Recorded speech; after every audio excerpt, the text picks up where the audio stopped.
the region. 3/4 de la population des villes aujourd'hui vit dans un habitat informel, précaire et sans accès au minimum des services publics que l'on est en droit d'attendre quand on est une population en pleine dynamique. En même temps, il faut bien voir qu'il s'agit de populations extrêmement jeunes. Il faut être en mesure de pouvoir leur définir un avenir solide, confortable, mieux les préparer dans l'engagement futur de leur propre développement personnel.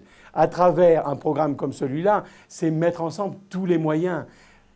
Une politique urbaine, c'est une politique qui vise un ensemble de domaines très différents. Cela va, je veux dire, ouverture de voies routières, passe par mise en place de réseaux d'assainissement, cela passe par de nouveaux éclairages publics, cela passe aussi par la mise en place de nouvelles structures éducatives, de faire en sorte de faciliter l'accès aux structures en matière de santé.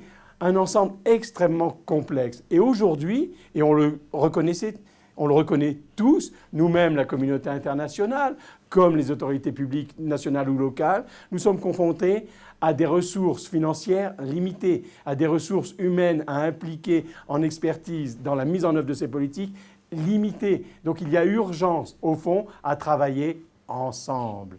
Voilà le message à travers un programme comme celui-là qu'on ne cesse et qu'on doit pas cesser de répéter. Les Millennium Goals, qu'il s'agisse du domaine de l'urbanisation, du domaine de la santé, de la protection maternelle, ne pourront être atteints qu'à condition que tous les efforts des uns et des autres soient conjugués dans des politiques communes conduites ensemble, chacun apportant son obol à l'œuvre commune.